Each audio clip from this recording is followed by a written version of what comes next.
Hey Scorpio, what's going on? We are here with a timeless reading. The first card that we have out is the Star. We also have Five of Wands,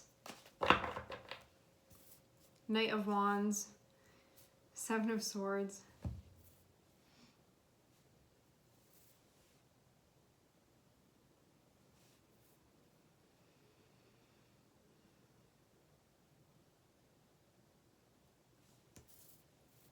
Okay. With the Star, I feel like this is you when you're moving from a place that feels like it's connected with your sense of self, with your sense of purpose, where there is deliberate action behind what you're doing. It's also about what you want, your ideals, whatnot. When we have Five of Wands, it can show something that is challenging that in some way.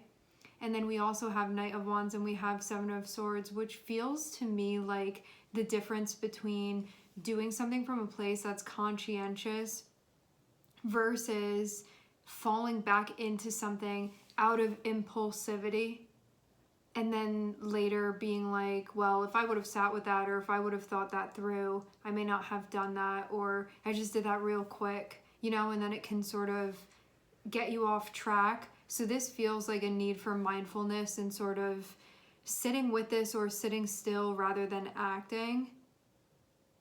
This can also mean too, Star can represent your healing as well. Your healing, your path where you feel like I'm where I'm supposed to be. So this is also connected with like the life that you want, what feels right for you to be doing, your like highest path that you can be on. Five of Wands is something that it poses a conflict. What is that conflict? It's that, which is that I'm connected with that deeper part of me that is connected, that is centered, that is resting in my soul. And what's conflicting with that? Knight of Wands is going to be the part of you that will do things more impulsively without fully thinking it through, especially because it's connected with Seven of Swords. So this can be a tendency for you to self-sabotage by doing things impulsively. And it feels like that's what's sort of crossing you being on the path that you want to be on most of all. And Star can be you having the things that you want, the things that you appreciate, the stuff that feels right within your life, living your life in the way that feels right for you to be living.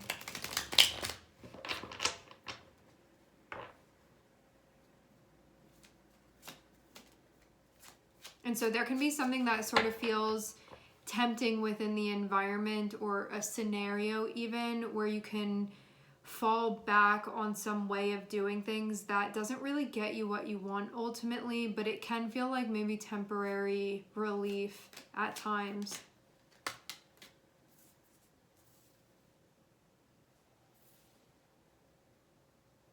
Choosing if you want this new chapter or not. I feel kind of like you have to fight for it, or you have to put in effort, or you have to work something out if you really want this new chapter. But it can feel kind of different for you. Especially for those of you that like a lifestyle change is connected with this, or there's healing, something like that. It cannot be easy because basically you have to work with the part of you that puts you in that impulsive place in the first place.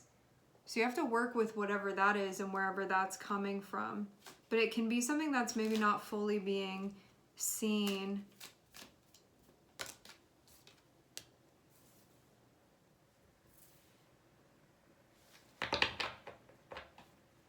This can also be like saying yes or signing on for something before you fully think about it too. When I see Knight of Wands and I see Seven of Swords, I get this sort of like when something comes up, rather than reflecting on it mindfully or thinking it through, there just being an automatic reaction to something. And it can be something that puts you into a place where you don't want to be. And the thing is that with the Knight of Wands, sometimes it can feel good momentarily to do that, to like, I'm not going to think about it, I'm not going to plan, I'm not going to reflect, I'm just going to do this thing right now without fully thinking it through. There can be a part of you that maybe feels used to doing this. Maybe like the chaos of it feels familiar, and at the same time, it can be a part of you that needs to be looked at. Because I'm seeing Two of Swords and then I'm seeing Seven of Swords, and this can be the difference between you making a choice that you feel like really honors your fullest potential versus making a choice that puts that on delay or puts that on hold once more. What are you holding on to? What's important to you?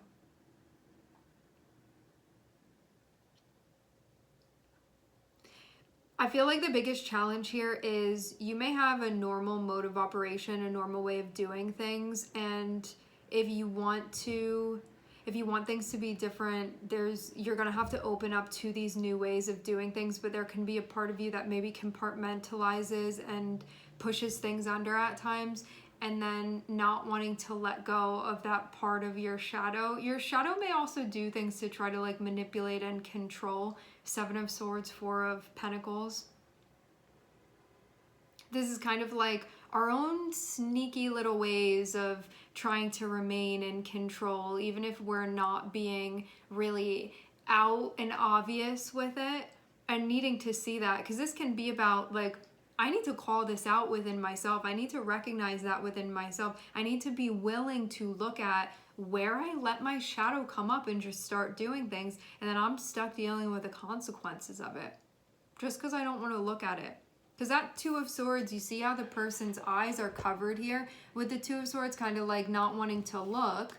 Like, I want to just pretend I'm not seeing that, and it feels like this maybe unconscious way of doing things where you let your shadow do something and you're like, well, it's not me doing it, it's my shadow. I feel like something like that, and there's a need to look at this because it feels like being in that position where you don't really have control.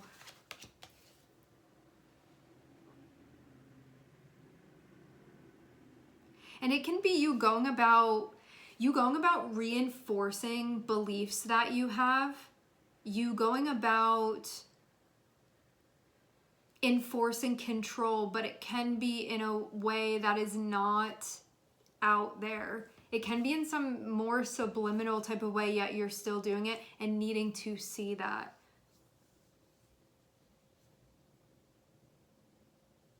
And this needing to be worked out, if you're going to, something is basically requiring newness. It's requiring you to get outside of your head, to think outside of the box here, to allow the unfamiliarity in.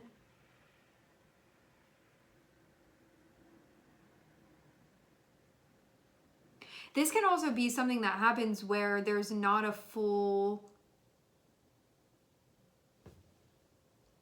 embodying of your inner authority.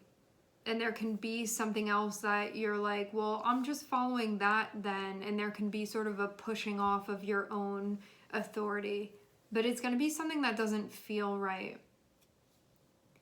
Because with the Hierophant here, it shows you are able to take control here. You are able to step up, and you are able to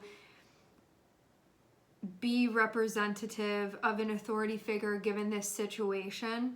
When we have the Seven of Swords, this can be all of the ways that we are sort of ducking out of that, but may not be fully aware of it. But if we take a closer look and look at it, we will see that that's exactly what we're doing.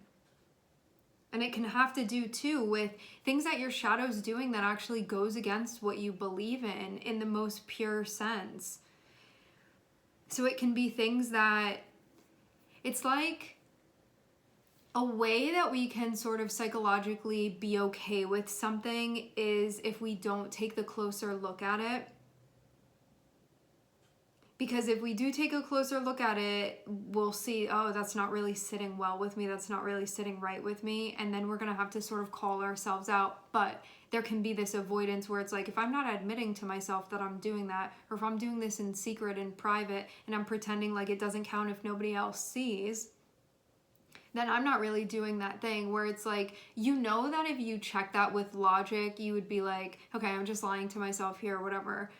And then it's going to crumble the foundation of that. But until you want to hold yourself accountable here with this, like until you want to live better, until you really want to step up and take authority, until you want to be in a place where there's a feeling of alignment with your values, this is going to keep happening. And I do feel too like it's one of those things where there's like a clear yes and a clear no here in this instance. And if you don't take the time to think about it and reflect, you just do something and you're like, oh, well, I made the decision. I didn't really think about it, so I didn't have to think about whether it matched my values or not. I feel like this sort of thing. And it can be something that you're doing to remain sort of unreliable, to remain unstable in some way, to remain more wily even, and maybe even in a way where you see like that's how you keep control. It can be by doing these things more impulsively and feeling like that's where you're getting your sense of control from, where really it's not satisfying on a deeper level for you. And it even feels like it's creating some sort of internal tension now and needing to work with this. But there can be a part of you that doesn't want to let go of doing things in this way, or is like stubbornly really holding on. And then there can be another part of you that's like not even maybe willing to acknowledge that or admit to that. Meanwhile, it can be keeping you from thriving. So it just ends up being something that you're doing to yourself that you don't have to be. So there's stuff about your beliefs that have to be worked out here, that have to be addressed if this is something that you're going to work through. And I think really allowing yourself to be brave and get outside of what you've been doing, ways that you've been doing things. Are you willing to show up and to work this out and to figure this out? Because something feels like it's in a state of conflict, and if you're willing to address this, it is very much something that you can resolve, but only if you're willing to look at what your shadow can be trying to sidestep you seeing.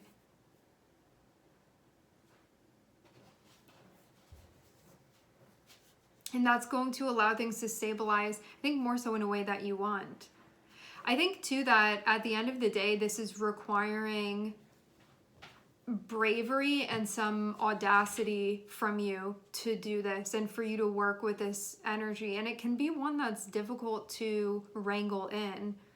At the same time, you can know that like your life will be better for this. And I think that can be, hi babe, I think that can be motivation enough for you if that's what you want, to not let go of what's possible, to know that you really can have the things that you want, you can have the life that you want, you can be in a place that you want to be in, you can feel like you're fulfilling your purpose, you can feel like you're really meeting your potential here. It just needs to look at where you may not be doing that and then trying to like run away from consciously seeing that you're doing that. And that all comes down to it being a choice. And it feels like until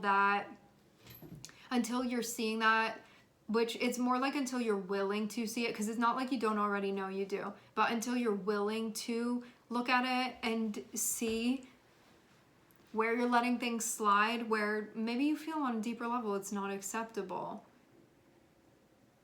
Are you willing to take the closer look? Are you willing to work in this scenario? Are you willing to honor what holds deeper meaning? Are you willing to be surprised?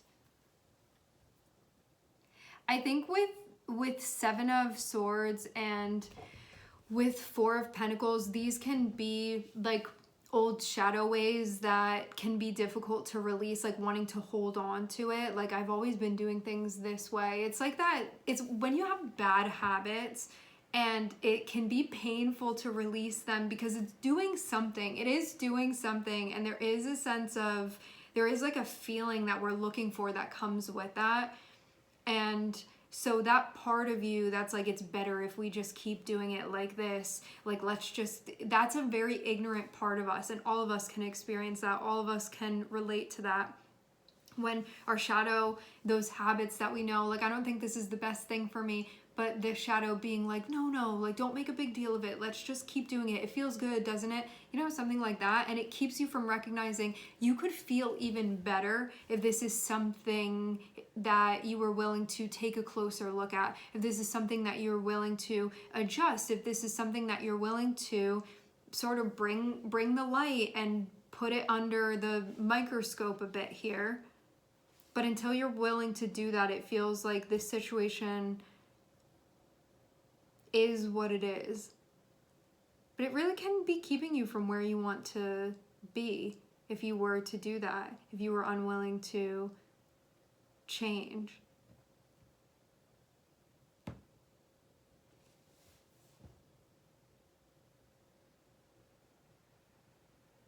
What's the saying? Like, old habits die hard. It's something like that that I'm seeing here.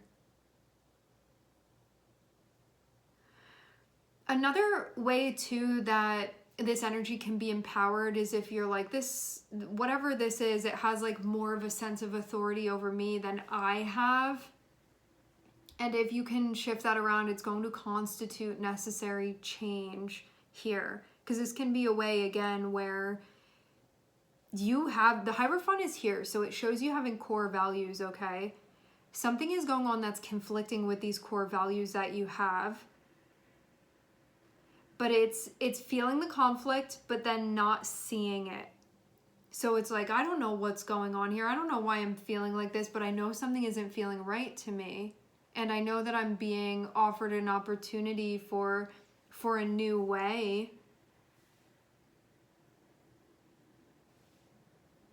But I can't see really what the problem is here. And if you take a closer look, what you're going to see is something that you can say you've been avoiding wanting to see. Something that on purpose has been staying hidden, that I feel like is even hidden in plain sight. You just have to be willing to look at it. And once you are willing to look at it, it's going to change things. But I do get it being one of those things where it's like the shadow will empower the shadow. And so you can know that something isn't feeling right, but then your shadow will be like, no, it's fine. It's not this. This is fine. And like reinforce that to keep happening. And what you don't see is until you're ready to call this out, it's going to keep sort of trying to support itself. And what you don't see is if this is something that is addressed, things will feel so much better. That feeling of conflict, that feeling of tension, it will go away, it will disperse. It doesn't have to be like this. I wish that there were a better way for me to articulate this. It's just like something that really actually doesn't sit well with you, and if you were to take a closer look, you'd recognize that, but the part of you that may not want to change or may not want to let this go can be doing everything to run away from you seeing it. Distract you, tell you this, tell you that, all to not be called out here. Because I think that once you do, it's just over. And it allows this to be settled, and it allows you to move forward. Healing requires a leap of faith.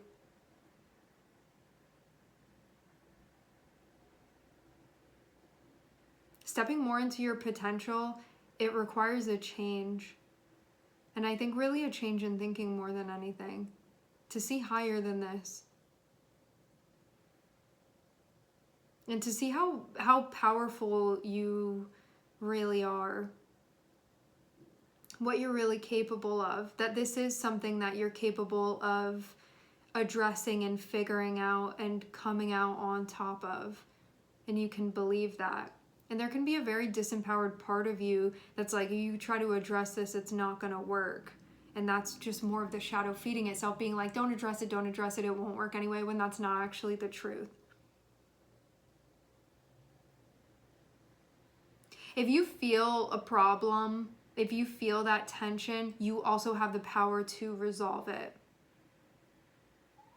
It's just how it works. All right, my friends, we are going to leave the reading here. I would like to thank everyone for connecting. Thank you for tuning in. I'm sending everybody love, and I hope to catch you guys next time.